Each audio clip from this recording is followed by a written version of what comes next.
السلام علیکم ناظرین حضرات، ویڈیو کو لائک کریں، چینل کو سبسکرائب کریں اور بیل آئیکن کو بھی دبا دیں تاکہ آپ کو ہماری آنے والی ویڈیو کی نوٹیفیکیشن ملے۔ یہ جو حدیث پاک میں پڑھ رہا ہوں نا، یہ امام اہل سنت کے والد مولانا نقی علی خان رحمۃ اللہ علیہ کی کتاب احسن الویا سے پڑھ رہا ہوں، جس پر امام نے حاشیہ لکھا ہے۔ مجھے حیرت ہے کہ جب وہ فرعون کی دعا سنتا ہے، اور فرعون کی دعا صرف سنتا ہی نہیں بلکہ فرعون کی دعا قبول کرتا ہے۔ فرعون مشرک ہے، فرعون کافر ہے، فرعون ظالم و جابر ہے، لیکن خدا سے وہ پر امید ہو کر کے مانگ رہا ہے، یقین سے مانگ رہا ہے، رب کی بارگاہ میں گڑ گڑا رہا ہے، تو اللہ اس کو عطا کر دے۔ جاؤ حشم دے رہا ہے، زائد دنیا ہی میں صحیح عطا کیا جا رہا ہے۔ اب مجھے بتاؤ، جب ایسے پاپیوں کو دیتا ہے تو کیا مصطفیٰ جان رحمت کے غلاموں کو وہ نہیں دے گا؟ کوئی مصطفیٰ جان رحمت کو وسیلہ بنا کر مانگے تو صحیح، اللہ والوں کو وسیلہ بنا کر مانگے تو صحیح۔ اس کا مطلب دماغ سے یہ کلیئر کر دو، ختم کر دو کہ میں گنہگار ہوں، میری دعا کیسے قبول ہو؟ دے گا، یقین سے مانگو۔ لیکن دعا کے کچھ آداب ہیں، سب تو نہیں پڑھتا لیکن کچھ آپ کو بتاتا ہوں کہ پہلی چیز دعا مانگتے وقت اپنے گناہ بھول جایا کرو۔ بھول جاؤ ہم گنہگار ہیں، دعا کرتے وقت بھول جاؤ ہم گنہگار ہیں، کیونکہ جب اپنے گناہ یاد کرتے ہیں تو دعا کرنے کی ہمت نہیں ہوتی، اور جب اس کی رحمت یاد کرتے ہیں تو پھر بڑی بڑی تمنائیں مچلنے لگتی ہے دل میں، اس لیے کہ تو کریم۔ اس لیے یہ کس نے کہا حد سے سوا مانگ رہا ہوں؟ یہ کس نے کہا حد سے سوا مانگ رہا ہوں؟ جیسا ہے غنی ویسی عطا مانگ رہا ہوں،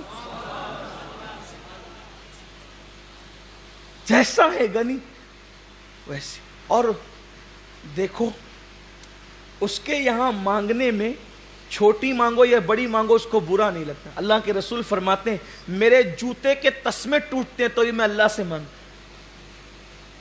اب کوئی بڑے مالدار کے گھر شادی کے دن جا کے کوئی کہے ذرا ایک ہڈی دے دے، تو وہ کہے گا میں ہی ملا تھا مذاق اڑانے کے لیے، مجھ سے ہڈی مانگ رہا ہے جبکہ میرے دسترخوان پہ ہزاروں لوگ کھا رہے ہیں۔ کہا اچھا ٹھیک ہے کہ پورا کھانا اٹھا کے دے دے، تو کہا یہ بھی اس سے بھی بڑی کوئی مذاق تھی، ارے پورا کھانا اٹھا کے تجھے دوں گا تو اوروں کو کیا کھلاؤں گا۔ ایک شخص ایک بادشاہ کے پاس گیا، کہنے لگا ایک چونی دے دو، تو کہا کہ کم سے کم میری حیثیت تو دیکھی ہوتی، میں بادشاہ ہوں تو مجھ سے چونی مانگ رہا ہے۔ کہا اچھا پوری سلطنت دے دو، تو کہا اپنی حیثیت تو دیکھی ہوتی، اپنی ہے، لیکن میرے اللہ کے یہاں یہ نہیں ہے، چونی مانگ یا سلطنت مانگ وہ عطا کرتا، کمی نہیں، گڑ گڑاؤ مانگو۔ ہو دعا کے آداب میں سے ایک ادب یہ ہے کہ دعا کرتے وقت اپنے گناہ بھول جاؤ، اس کے کرم پہ نگاہ رہے، اس کے کرم کو یاد کرو، عنایتوں کو یاد کرو۔ اور دوسری بڑی چیز کہ دل حاضر رہے دعا کرتے۔ یہاں تو حال یہ ہے کہ ربنا آتنا فی الدنیا حسنہ، پوچھو یہ ربنا آتنا کیا ہے؟ کبھی سوچا بھی ربنا آتنا؟ جو دعا مانگو اور دعا میں دل حاضر نہ ہو وہ دعا رد ہے، بلکہ وہ دعا ہے ہی نہیں۔ کم سے کم بندہ جو مانگ رہا ہے وہ تو تجھے پتا ہو کہ تم مانگ کیا رہا ہے۔ یہ رٹو توتے والی دعائیں مقبول نہیں ہیں۔ جب تک دعا کا معنی نہیں سمجھے گا یہ دعا دل سے نکلے گی کیسے؟ دل سے جو بات نکلتی ہے اثر رکھتی ہے، پر نہیں طاقت پرواز مگر رکھتی ہے۔ تو دعا کا تعلق دل سے ہے، وہ دل سے نکلے، معنی ہی پتہ نہیں ہے، دل حاضر ہو، پھر عاجزی ہو، پھر گڑ گڑانا ہو، پھر رونے جیسی صورت ہو، رونا نہیں آتا تو رونے جیسی صورت ہو، اور کامیاب ہے وہ دعا جس میں کم سے کم ایک آنسو نکل جائے۔ منہ بگڑتا ہے اس کی پرواہ نہ کرو، چہرہ کیسا لگتا ہے اس کی پرواہ نہ کرو، ارے لوگوں کو کیا دکھانا ہے، یار دیکھ لے بس اسی میں ہماری کامیابی ہے۔ میں کیسا لگوں گا؟ تو کیا دعا کرتے وقت آپ نے کوئی شوٹنگ کروانی ہے؟ میں کیسا لگوں گا؟ ارے کیسا بھی لگے گا قدرت کو پیارا جائے. صالحین جیسی صورت بنا, آنکھوں میں آنسو لا, عاجزی کر گڑ گڑا, اور پھر دعا میں تکرار بڑی مقبول ہے. یعنی ایک ہی بار کو بار بار ریپیٹ کرو, دے دے دے دے دے دے دے دے دے دے دے دے کا کم سے کم 3 بار تو بول, پھر 5 تک بھی پہنچ, پھر 7 تک بھی پہنچ. اس لیے کہ اور جگہ تکرار کرو تو لوگ کہتے ہیں آگے بول, بور مت کر, لیکن یہاں تکرار کرو تو بڑی پسند آتی ہے. یہاں تکرار پسند آتی کیونکہ تکرار میں عاجزی بڑھتی جاتی ہے. اور پھر دعا میں یہ 2 چیزیں خاص کیا کرو کہ 3 مرتبہ یوں کہا کرو, یا ارحم الراحمین, یا ارحم الراحمین, یا ارحم الراحمین. ارحم الراحمین کو پکارو, کہو یا اے سب سے بڑھ کر رحم کرنے والے, کیونکہ حدیث پاک میں آتا ہے ایک فرشتہ خاص اس کے لیے قدرت نے مقرر کر دیا ہے کہ جو 3 مرتبہ پکارے گا ارحم الراحمین ارحم الراحمین ارحم الراحمین, فرشتہ کہے گا 3 بار رحمان و رحیم کہنے والے اب مانگ, قدرت نے اپنے کرم سے اپنے اوپر واجب کر لیا ہے, جو مانگے گا قدرت تجھے عطا کر دے گا. 5 مرتبہ ربنا کہہ لیا کرو, اس لیے کہ حدیث پاک میں آتا ہے جو 5 بار ربنا کہہ کر مانگے اللہ اس کی دعا کو قبول ہی کرتا ہے. یہ آداب دعا ہے. اور پھر اس کے بعد کوشش یہ کیا کرو کہ جب دعا کرو تو اکیلے میں کرو. یہ خاص ہے. دعا کرو تو تنہائی میں کرو. تنہائی کی دعا کا بڑا اثر ہے. اکیلے میں کرو. اور پھر مجمع عام میں بھی کرو.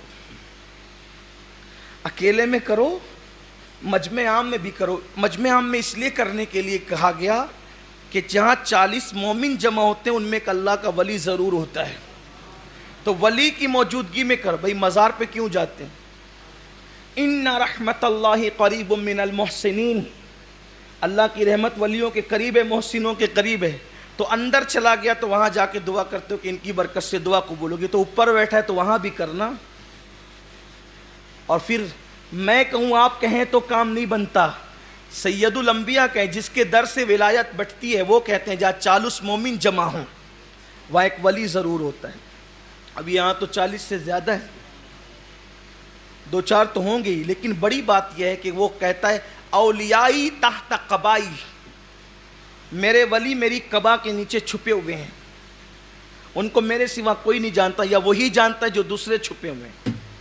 تو ولی کو پہچاننا آسان نہیں ہے. اچھا اب یہ سوچتے ہوں گے کہ یار چھوٹے سے مجمع میں تو پہچان ہی لیں گے, کیسے پہچانیں گے؟ یہی تو بڑا مسئلہ ہے کہ جن کو آپ سمجھتے ہیں وہ ہوتے نہیں ہیں, اور جن کو نہیں سمجھتے وہ ہوتے ہیں.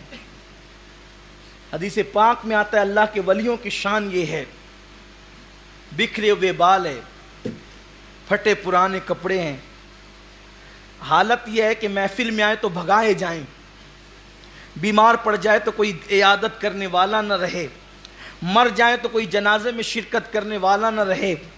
اور پھر شان یہ ہے کہ کسی بات پہ قسم اٹھا لیں تو قدرت ان کی قسم کو پورا فرما دیتی. اب یہ حدیث سنی تو ہر آگل پاگل کو پکڑ کر بیٹھ گئے کہ یہی ولی. اور پھر کہنے لگے یار جو اچھے لباس میں وہ ولی تو ہو نہیں سکتے. اگر اچھے لباس پہننے والا ولی نہیں ہو سکتا تو شیخ عبد القادر جیلانی میرے مرشد غوث پاک کے بارے میں آپ کا کیا خیال ہے کہ وہاں تو ہر دن نیا لباس ہے. اور پتہ چلا کہ اب آپ اس چکر میں پڑے نہیں. حضور نے کہہ دیا 40 میں ایک ولی ہوتا ہے. سوچو نا یار 40 ہے تو کوئی نہ کوئی تو ہوگا. ہم نے تو کیا کرنا, آم کھانا ہے, پیڑ تھوڑی گرنا ہے. ہوگا جو کہیں بھی بیٹھا ہوگا, کونے میں بیٹھا ہوگا, بیچ میں بیٹھا ہوگا, آگے بیٹھا ہوگا, پیچھے بیٹھا ہوگا, کھڑا ہوگا, کچھ بھی ہوگا. ہم نے نہیں تو دعا قبول ہونی چاہیے, بس فیض ملنا چاہیے. ہمیں کیا آم پیڑ گرنے سے مطلب, ہمیں صرف آم کھانا ہے. اور حضور نے کہہ دیا تو بات ہے. اور جتنا بڑا مجمع ہے پھر دعا اتنی زیادہ پر اثر ہے, اس لیے کہ جتنے زیادہ ہوں گے اتنی زیادہ مقبول. اسی لیے اجتماعی دعا رکھی جاتی ہے اکثر, اجتماعی دعا. اور آپ سوچیں گے کہ 40 میں ایک ولی کیسے ہوتا ہے. اصل بات یہ ہوتی ہے کہ اللہ والے ایسے مجمع میں پہنچ جاتے ہیں اس مجمع کی قبولیت کی ضمانت بن کر کہ وہاں لوگوں کی بگڑی بن جائے. اسی لیے تو کہا گیا نا جہاں دینی محفل منعقد ہو وہاں جایا کرو, وہاں پہنچا کرو دینی محفل میں, کہ ایک دینی محفل میں پہنچنا جو ہے وہ 70 گناہوں کی محفل کا کفارہ بن جاتا ہے. ایک دینی محفل میں پہنچنا 70 گناہوں کی محفل کا کفارہ بن جاتا ہے. تو اس لیے تنہائی میں دعا کیا کرو, پھر اس کے بعد مجمع عام میں دعا کیا کرو.